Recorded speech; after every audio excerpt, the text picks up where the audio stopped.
ना कंसेप्शन होता है, और अगर हो जाता है तो बार बार मिसकैरेजेस होते हैं। तो क्या रीजन है एस्ट्रोलॉजिकली इसका? दशा आएगी तो संतान होगी। फिर फिफ्थ लॉर्ड किस स्थिति में है, वो कहाँ गया, वो कौन है, फिफ्थ लॉर्ड कौन है और कहाँ जाके बैठा। मार्स कारक है स्त्रियों के। अगर मंगल सही जगह नहीं बैठा है, पीड़ित है, तो आपके हार्मोनल चेंजेस बहुत आते हैं। मतलब आयुर्वेदा और एस्ट्रोलॉजी दोनों मिलके काम कर सकते हैं इसमें। दूसरा कारण है मेंस में स्पर्म का, उसका कारक है उनके ग्रहों की डिग्रियां प्लस करके, और उनसे हम पता लगाते हैं कि स्फूट कैसा है, क्या संतान होगी या नहीं होगी। ये प्रॉब्लम अभी बहुत ज्यादा कॉमन हो गई है। तो क्या ओवरऑल या यूनिवर्सल जो हमारे प्लैनेट्स हैं उनकी पोजीशंस का भी कुछ असर पड़ रहा है जो इतने बड़े स्केल पे ये प्रॉब्लम? मैम, मेरा क्वेश्चन ये है कि आजकल इनफर्टिलिटी इश्यूज बहुत ज्यादा बढ़ते जा रहे हैं day by day. Even young age में भी couples are not able to conceive. So और कई बार तो ऐसा भी देखने को मिलता है कि रिपोर्ट्स बिल्कुल नॉर्मल है, एवरीथिंग सीम्स एब्सोल्युटली फाइन, लेकिन फिर भी ना कंसेप्शन होता है, और अगर हो जाता है तो बार बार मिसकैरेजेस होते हैं। तो क्या रीजन है एस्ट्रोलॉजिकली इसका?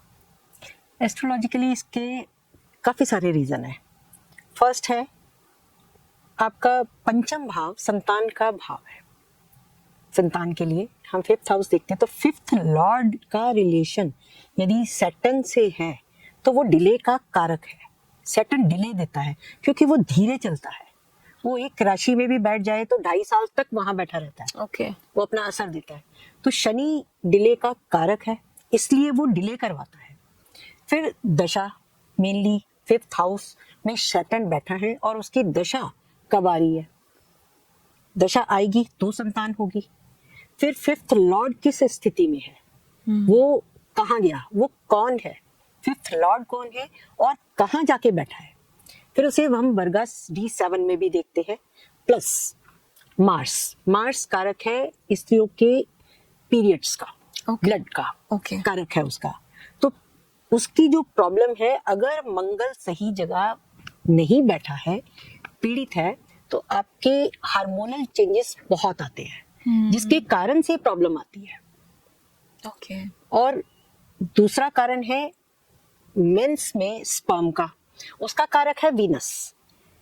मार्स एंड वीनस दोनों अगर सही हो, दोनों में कॉम्बिनेशन अच्छा हो, दोनों के चार्ट में, और फिफ्थ हाउस फिफ्थ लॉर्ड भी शुभ स्थित हो, शुभ ग्रह, कहीं कोई पाप प्रभाव नहीं, तो इजीली वर्क होता है। लेकिन अगर स्पर्म खराब है, उसे वीनस को देखेंगे, नीच का है, अस्त है, पीड़ित है, वो बताएगा कि आपका स्पर्म स्ट्रांग नहीं है, यानी आपके एग सेल्स ठीक से नहीं काम कर रहे हैं, इसलिए नहीं हो रही है, या पीसीओसीडी की प्रॉब्लम है, मार्स प्रॉब्लम कर रहा है।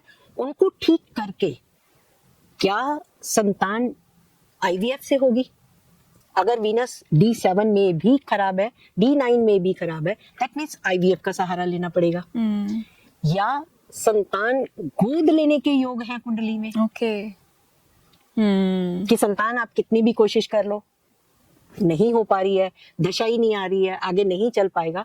उन सबको देखने के बाद हम इसमें बेस स्फूट, क्षेत्र स्फूट भी निकालते हैं। स्फूट इन द सेंस क्षेत्र, स्त्री का क्षेत्र स्फूट, क्षेत्र कैसा है, मतलब वो जगह जहां बच्चे ने कंसीव होके आना है, वो जगह स्ट्रांग है या नहीं है। और बीज कैसा है, वो पुरुष के चार्ट से हम देखते हैं। कुछ कैलकुलेशंस होती हैं, Jupiter, Venus and sun for father, and Jupiter, Mars and moon for mother. उनके ग्रहों की डिग्रियां प्लस करके, और उनसे हम पता लगाते हैं कि स्फूट कैसा है, क्या संतान होगी या नहीं होगी। तो दोनों के चार्ट्स का अलाइनमेंट परफेक्ट होना चाहिए। Exactly, क्योंकि संतान तो माता और पिता दोनों की एफर्ट से ही होनी है। Absolutely correct. उसमें किसी एक के चार्ट से नहीं देखा कह सकते। राइट। फिर किसी के भाग्य में है संतान और किसी के नहीं है, तो किसका भाग्य किसको टकरा रहा है। दोनों के फिफ्थ लॉर्ड आपस में शत्रु तो नहीं है, ये भी देखना जरूरी है। शत्रु हैं तो वो काम नहीं करेंगे, और पीड़ित हैं तो और ज्यादा खराब कर देंगे। ये एस्ट्रोलॉजिकली पॉसिबल है देखकर। चार्ट्स में हम देख के कह सकते हैं कि कहीं कहाँ प्रॉब्लम है। मेडिकली प्रॉब्लम है तो उसको सॉल्व कर सकते हैं। एब्सोल्युटली जी।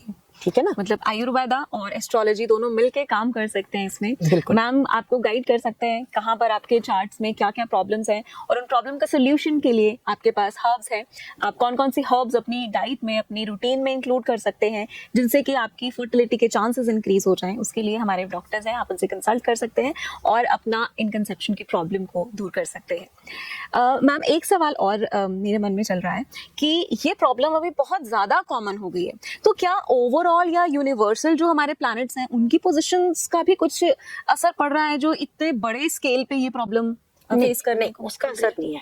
बेसिकली अब जो चीजें हैं वो मीडिया के थ्रू सामने आ रही है, और मैरिज आजकल लेट हो रही है। उनकी वो एक एज जो हेल्दी एज होती है संतान के लिए वो निकल रही है।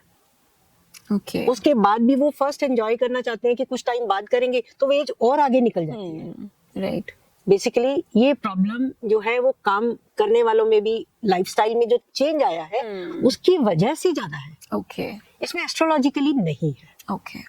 क्योंकि जिनकी होनी है वो जल्दी भी शादी करके उनके भी संतान हो रही है, लेकिन जो लोग शादी भी डिले कर रहे हैं, लिव इन में ज्यादा रह रहे हैं, संतान चाहते ही नहीं है। बहुत बार तो यही होता है, माँ बाप चाहते हैं, उनके पेरेंट्स चाहते हैं, पर खुद बच्चे नहीं चाहते हैं। तो यहाँ प्रॉब्लम है कि वो सामने खुल के कई चीजें जो नहीं आती हैं, लेकिन अब लोग इस तरफ ज्यादा हो रहे हैं कि एक तो डिले, आपकी हेल्थ उस समय जवाब दे जाती है, और डिले के बाद भी आप उस वक्त नहीं करना चाहते कि अभी तो शादी हुई, अभी तो 1-2 साल और रुकते हैं। राइट। पहले मैरिज में डिले और फिर पेरेंट्स बनने में डिले, रिस्पांसिबिलिटी जल्दी रिस्पांसिबिलिटी नहीं एक्सेप्ट कर पाते। एग्जैक्टली। हाँ, थैंक यू मैम। www.planetayurveda.com पर जाएं और वहाँ पे हमारे जो कंसल्टेंट्स हैं पूरे वर्ल्ड से हमारे पास पेशेंट्स जो है कंसल्ट करते हैं आयुर्वेद के रिलेटेड। हमारे एमडी आयुर्वेदा डॉक्टर्स हैं जो कि व्हाट्सएप वीडियो कंसल्टेशन के थ्रू आपको कंसल्टेशन देते हैं, और आप ऑनलाइन अपॉइंटमेंट बुक कर सकते हैं, और अपने जो फ्रेंड्स हैं, जो फैमिली के लोग हैं, उनको आप बता सकते हैं।